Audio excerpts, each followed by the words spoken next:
Hello বন্ধুরা, তোমরা সবাই এই গরমে ভালো আছো তো? এই গরমকে বিট করার জন্যে খুব বেশি করে জল বা শরবত নেবে, আর শরীর ঠান্ডা থাকে এরকম খাবারই খাবে।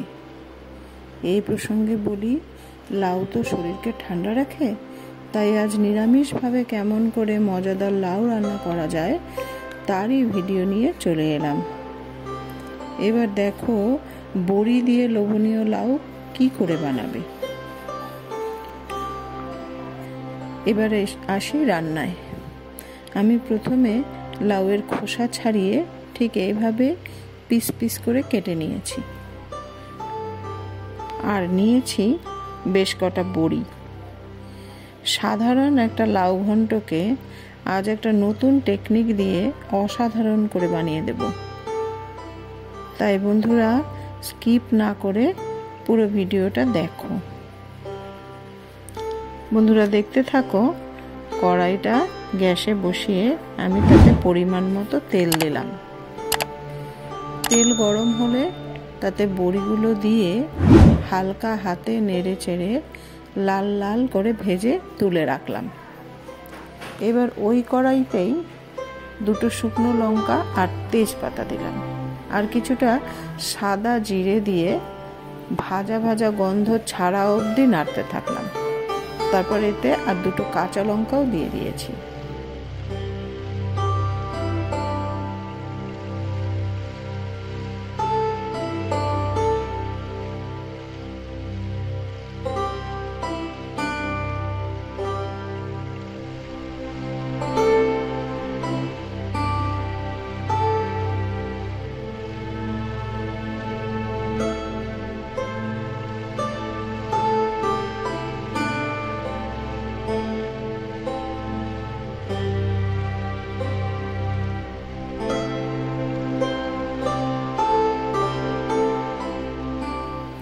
এই পুরোটা কষানো হয়ে গেলে কেটে ধুয়ে রাখা লাউগুলো কড়াইতে ছেড়ে দিলাম। স্বাদ মতো লবণ দিয়ে লাউগুলোকে মশলার সাথে মাখিয়ে দিলাম।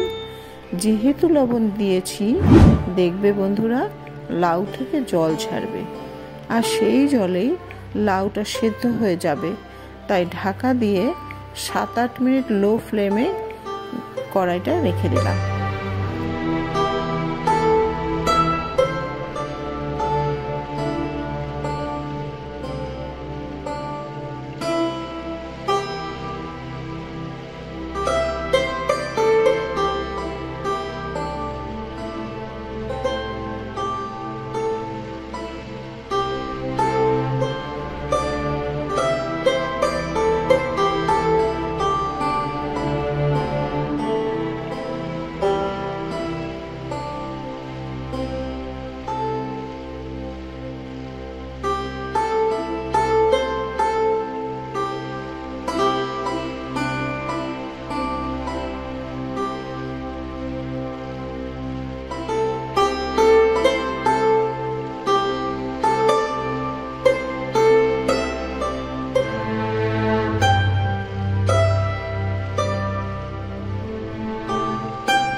এই সময়ের মধ্যে, এই 7-8 মিনিটের মধ্যেই আমি আগে থেকে 50 গ্রাম মতন ভেজানো গোবিন্দভোগ চালকে জল দিয়ে মিক্সারে বেটে নিলাম।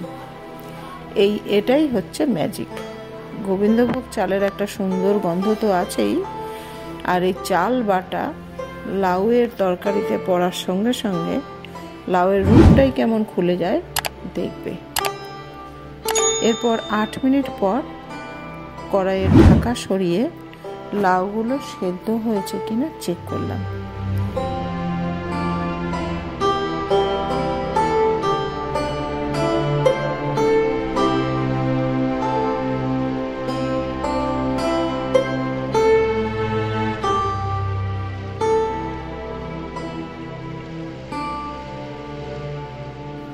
দেখলাম সেদ্ধ হয়ে গেছে।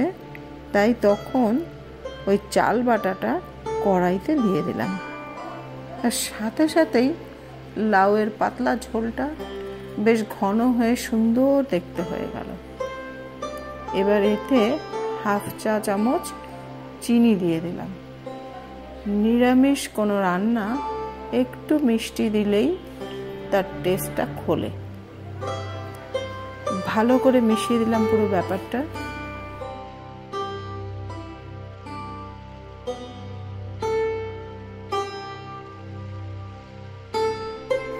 এবার তার মধ্যে ভাজা বড়িগুলো দিয়ে দিলাম। ভাজা বড়ি দেওয়ার পরেও আবার লাউটাকে আমি খুন্তি দিয়ে নেড়ে মিশিয়ে দিলাম। এবার 1/2 চামচ ঘি জাস্ট যোগ করলেই জিভে জল আনা রান্না তোমার রেডি। ঘরে ধনেপাতা থাকলে এবার একটু জাস্ট ছড়িয়ে দেবো ধনেপাতা, বাস কমপ্লিট রান্না। গরম ভাতের সাথে এই লোভনীয় লাউ ঘন্ট আমি হলফ করে বলছি 1 থালা ভাত শেষ হয়ে যাবে নিমেষেই। তাহলে বন্ধুরা, বাড়িতে তোমরা এইভাবেই মজাদার লাউ ঘন্ট রান্না করো, আর খেয়ে সবার কেমন লাগলো আমাকে কমেন্টে জানাতে ভুলো না যেন। আমি অপেক্ষায় থাকবো।